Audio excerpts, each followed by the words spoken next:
नमस्कार, DNP India में आपका स्वागत। मैं हूं आपके साथ राहुल चौधरी। उत्तर प्रदेश की 10 विधानसभा सीटों पर उपचुनाव होना है, जिसमें से एक सीट गाजियाबाद सदर भी है। और देखिए, तमाम तैयारी चल रही है। बात अगर बीजेपी आरएलडी गठबंधन की करें तो यहां भी तैयारी पूरी चल रही है, और इंडिया गठबंधन भी यह दावा ठोक रहा है कि इस बार हम 10 की 10 सीटों पर जीत दर्ज करेंगे।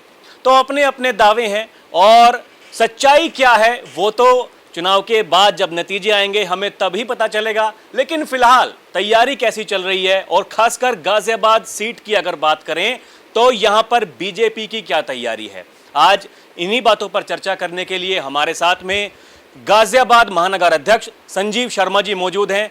तो अध्यक्ष जी, बहुत बहुत स्वागत है आपका। धन्यवाद, बहुत बहुत आपका भी। अध्यक्ष जी, पहला प्रश्न मेरा आपसे यही कि देखिए, 10 सीटों पर उपचुनाव होना है, और जो सूबे के मुखिया हैं योगी आदित्यनाथ जी, वो खुद इस चुनाव में एकदम फ्रंट फुट पर खेल रहे हैं। उनका ऐसा कहना है कि 10 की 10 सीटों पर बीजेपी और जो गठबंधन है उसको जीतना है, चाहे कुछ भी हो जाए। गाजियाबाद सीट पर कैसी तैयारी है? देखिए, गाजियाबाद विधानसभा का उपचुनाव है, और हम सब लोग पूरे संगठन की दृष्टि से पूरी मजबूत तैयारी से हैं। माननीय मुख्यमंत्री जी 2 बार यहाँ पर बैठक ले चुके हैं कार्यकर्ताओं के साथ। उन्होंने मोर्चों के सम्मेलन, हमारे युवा मोर्चे में युवा, महिला में महिला, ओबीसी मोर्चा, एससी मोर्चा, किसान मोर्चा, अल्पसंख्यक मोर्चा, इन सभी मोर्चों के सम्मेलन करने के निर्देश दिए हैं। सभी प्रकोष्ठ, चाहे चिकित्सक प्रकोष्ठ हो, विधि प्रकोष्ठ हो, श्रम प्रकोष्ठ हो, या रेहड़ी पटरी का प्रकोष्ठ हो, व्यापार प्रकोष्ठ हो, इन सभी प्रकोष्ठों के भी उन्होंने बैठक और सम्मेलन करने के निर्देश दिए हैं। पार्टी के सभी कार्यकर्ता इन सब कामों पर लगे हुए हैं। हमने अपने बूथ पर भी बिल्कुल सत्यापन कर लिया है, और बूथ के कार्यकर्ता भी बहुत उत्साहित हैं। हम सब लोग इंतज़ार कर रहे हैं कि कभी चुनाव आए और हम पूरी तैयारी के साथ उस चुनाव में वोट डालने का और डलवाने का काम करें। देखिए, उपचुनाव की तैयारी के साथ साथ जो सदस्यता अभियान है वो भी चल रहा है, हम देख रहे हैं। तो क्या ये भी चुनाव के लिए एक रणनीति है, या फिर ये जो आम दिनचर्या है उसी के हिसाब से काम किया जा रहा है? देखिए, भारतीय जनता पार्टी राष्ट्रीय पार्टी है और विश्व की सबसे बड़ी पार्टी है। हमारे यहाँ हर 6 साल बाद जो सदस्यता है उसको रिन्यू कराया जाता है। तो ये एक स्वतः प्रक्रिया है, इसमें ऐसा नहीं है कि उपचुनाव के संबंध में की जा रही है। हाँ, ये जरूर है कि यहाँ पर उपचुनाव है तो इस सदस्यता अभियान का भी बहुत लाभ हमको मिलेगा। गाजियाबाद विधानसभा में आप देख रहे हैं, उत्तर प्रदेश की सबसे बड़ी विधानसभा गाजियाबाद में, उत्तर प्रदेश में सबसे ज़्यादा सदस्यता अगर किसी जगह हो रही है तो वो गाजियाबाद विधानसभा में है। पूरे उत्तर प्रदेश में दूसरे स्थान पर और पश्चिमी उत्तर प्रदेश में पहले स्थान पर गाजियाबाद विधानसभा की सदस्यता चल रही है। और हमें पूरा अनुमान है कि जिस प्रकार से ये सदस्यता हो रही है, ये पूरे पश्चिम उत्तर प्रदेश में गाजियाबाद की सदस्यता सबसे बड़ी सदस्यता में होगी। इसका लाभ ये होता है कि जितने लोग सदस्य बने हैं वो तो वोट देंगे ही देंगे, साथ में वो और लोगों को भी वोट देने के लिए प्रेरित करेंगे। अध्यक्ष जी, आपका नाम उम्मीदवारों की लिस्ट में सबसे ऊपर है। देखिए, एक सर्वे अभी दैनिक भास्कर ने किया है, और उसमें यह दर्शाया गया है कि 54% लोगों ने आपको पसंद किया है। अगर यहाँ पर उम्मीदवार की बात करें तो आप क्या कहेंगे इस बारे में? देखिए, मैं तो एक पार्टी का कार्यकर्ता हूँ, और कार्यकर्ता होने के नाते मैं काम कर रहा हूँ। हाँ, लोग मुझे पसंद कर रहे हैं, क्षेत्रीय जनता ने मेरा नाम दिया है, इसके लिए मैं सबका आभारी हूँ। लेकिन मैं अभी उम्मीदवार की कोई श्रेणी में नहीं हूँ। पार्टी जिसे भी अपना प्रत्याशी बनाएगी, हम सब लोग उसी के लिए काम करेंगे। अध्यक्ष जी, देखिए, राष्ट्रीय लोकदल के साथ में गठबंधन है आपका, लेकिन अभी तक जो मैंने देखा, तैयारी आरएलडी पार्टी की भी अपनी है और बीजेपी की भी अपनी है। अभी तक कोई संयुक्त बैठक हमें गाजियाबाद स्तर पर कोई देखने को नहीं मिली। तो ऐसा क्यों? क्या गठबंधन में सब कुछ ठीक है, या फिर अपनी अपनी दावेदारी, अपनी अपनी तैयारी की जा रही है? नहीं, गठबंधन बिल्कुल ठीक है। दोनों की अलग अलग पार्टियां हैं। वो संगठन राष्ट्रीय लोकदल अपने संगठन में अपने हिसाब से काम कर रहा है, भारतीय जनता पार्टी अपने हिसाब से काम कर रही है। जब चुनाव होगा तब हम लोग संयुक्त रूप से बैठकर अपनी अपनी रणनीति बनाएंगे। उससे पहले संगठनिक चुनाव की वो लोग तैयारी कर रहे हैं, हम लोग भी अपनी भारतीय जनता पार्टी के संगठन की तैयारी कर रहे हैं। ऊपर के प्रदेश नेतृत्व से भी जो भी निर्देश आदेश हमें मिलता है उसका हम अक्षरशः पालन करते हैं। एक अलग राज्य बनाने की मांग फिर से उठ पड़ी है। देखिए, आप ही की पार्टी के बड़े नेता हैं संजीव बालियान जी, उन्होंने ऐसा कहा कि अब ज़रूरत आन पड़ी है और जो युवा हैं मैं उनसे आग्रह करना चाहता हूं कि वो आएं और आंदोलन करें, तभी जाकर के एक अलग राज्य बन पाएगा। पश्चिमी उत्तर प्रदेश को वो एक अलग राज्य बनाना चाहते हैं। लेकिन इसी बात के ऊपर आप ही की पार्टी के बड़े नेता पूर्व विधायक संगीत सोम जी, उनका ऐसा कहना है कि अगर ऐसा हुआ तो पश्चिमी उत्तर प्रदेश मिनी पाकिस्तान नहीं बल्कि पूर्ण पाकिस्तान बन जाएगा। तो पार्टी का क्या स्टैंड है? देखिए, अभी ये दोनों की अपनी अपनी व्यक्तिगत राय है और व्यक्तिगत राय जो होती है वो व्यक्तिगत ही होती है, उनकी अपनी पर्सनल है। अभी पार्टी ने इस प्रकार का कोई स्टैंड नहीं लिया है, तो इसलिए हम इस पर कोई कमेंट्स या टिप्पणी नहीं कर सकते हैं। लेकिन हमेशा से भारतीय जनता पार्टी छोटे राज्यों की पक्षधर रही है। पिछले भी जो रिकॉर्ड हैं, चाहे छत्तीसगढ़ हो चाहे झारखंड हो, इस प्रकार के राज्य भारतीय जनता पार्टी ने ही बनाएंगे। अभी जब जो भी पार्टी स्टैंड लेगी, हम पार्टी के साथ हैं। इसके अलावा अध्यक्ष जी, देखिए, पिछले कुछ दिनों से ये चर्चाएं चली कि चुनाव में अगर बीजेपी की तीसरी बार सरकार बन जाती है तो सूबे के मुखिया हैं योगी आदित्यनाथ जी, उनको हटा दिया जाएगा।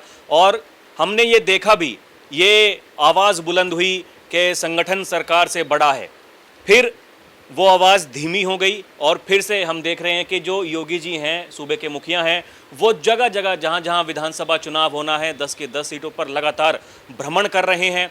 तो ये क्या एक साख वाला भी चुनाव होगा क्या? क्योंकि 2027 का विधानसभा चुनाव भी नज़दीक ही है। देखिए जी, योगी जी एक बहुत लोकप्रिय मुख्यमंत्री हैं और प्रदेश की जनता के साथ उनका सीधा संवाद रहता है हमेशा। उनके नेतृत्व में जो कानून व्यवस्था है वो बहुत बेहतर हुई है। अपराधी खुद हाथ उठाकर तख्ती डालकर थानों में आत्मसमर्पण कर रहे हैं। तो मुझे नहीं लगता कि योगी जी जैसे मुख्यमंत्री के साथ कोई इस प्रकार की चीज़ होनी चाहिए, और ना होगी। पार्टी में इस प्रकार का कोई विषय नहीं उठा। ये कुछ लोग हैं जो इस तरह की बातें करते हैं। योगी जी बहुत परिश्रमी हैं, बहुत मेहनती हैं, और सबसे बड़ी बात है कि उत्तर प्रदेश के लोगों के दिलों में उनका अपना अलग स्थान है। ये संगठन और सरकार की बात हुई तो सरकार के लोग भी संगठन से ही जाते हैं। संगठन जब काम करता है, मेहनत करता है, संगठन से ही लोग विधायक बनते हैं, सांसद बनते हैं, मुख्यमंत्री बनते हैं, मंत्री बनते हैं। तो संगठन और सरकार एक ही चीज़ है। संगठन और सरकार में कोई बहुत ज़्यादा अंतर है नहीं। तो क्या हम ये मान के चलें कि 2027 का जो विधानसभा चुनाव होगा वो योगी जी के नेतृत्व में ही लड़ा जाएगा, जिस तरीके से अभी उपचुनाव हो रहा है? देखिए, हम हैं पार्टी के कार्यकर्ता, जिला स्तर के कार्यकर्ता हैं। ये सब राष्ट्रीय नेतृत्व को, केंद्रीय नेतृत्व को और जो चल रही परिस्थिति है उस परिस्थिति को देखकर ये सब चीज़ें निर्णय लेती है। पर फिलहाल मुझे ऐसा लगता है कि योगी जी हम सबके लोकप्रिय मुख्यमंत्री हैं और आगे भी रहेंगे। आखिरी प्रश्न मेरा, उपचुनाव हैं 10 सीटों पर, क्या अभी ये तय कहीं कुछ हुआ है कि कौन सी सीट पर कौन सी पार्टी चुनाव लड़ेगी? क्योंकि देखिए, काफ़ी समय से इंतज़ार हो रहा है कि चुनाव की घोषणा हो, लेकिन उसमें देरी होती जा रही है। तो एक तो देरी का कारण क्यों है, और दूसरा कि अगर चुनाव की घोषणा जल्द से जल्द हो जाती है तो फिर ये तय कब होगा कि कौन सी पार्टी कहाँ पर चुनाव लड़ेगी? देखिए, अभी हरियाणा के और जम्मू कश्मीर के चुनाव चल रहे हैं।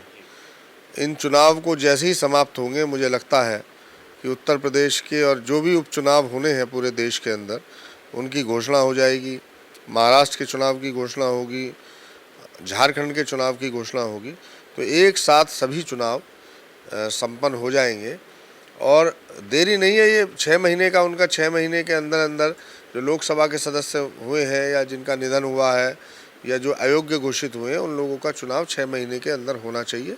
6 महीने के भीतर ही भी ये चुनाव हो जाएगा। पार्टी की बिल्कुल पूरी तैयारी है। ये चूँकि 2 सीटें हमारी निषाद पार्टी की और लोकदल की हैं और 8 सीटें भारतीय जनता पार्टी की हैं।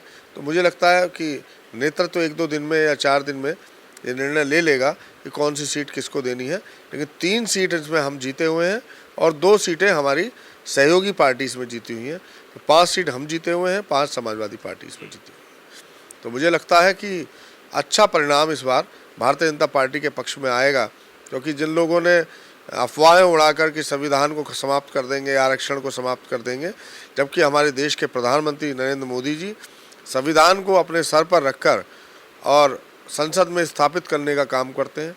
जितने भी पंच तीर्थ हैं, डॉक्टर अंबेडकर जी जहाँ रहे, जहाँ उन्होंने शिक्षा प्राप्त की, जहाँ निर्माण हुआ, वो सभी जो उनके मुख्य स्थान थे उनको पंच तीर्थ के रूप में विकसित किया है। बहुत सारी योजनाएं ऐसी हैं जो दलित वर्ग के लिए भारतीय जनता पार्टी ने शुरू की हैं। उसमें चाहे कोचिंग का मामला हो, चाहे शिक्षा का मामला हो, चाहे चिकित्सा का मामला, बहुत सारी ऐसी फैसिलिटी दी हुई हैं। लोगों को जो बहकावे में आ गए थे, खटाखट चलेगी, 8,500 रुपये आ जाएंगे, संविधान समाप्त हो जाएगा, आरक्षण समाप्त हो जाएगा, जो इस तरह की चीज़ें हैं, इस तरह की चीज़ों से लोग बाहर आएंगे और 10 की 10 सीटों पर भारतीय जनता पार्टी और उसके सहयोगी दल जीतेंगे। अध्यक्ष जी, बहुत बहुत धन्यवाद हमसे बात करने के लिए, हमें समय देने के लिए।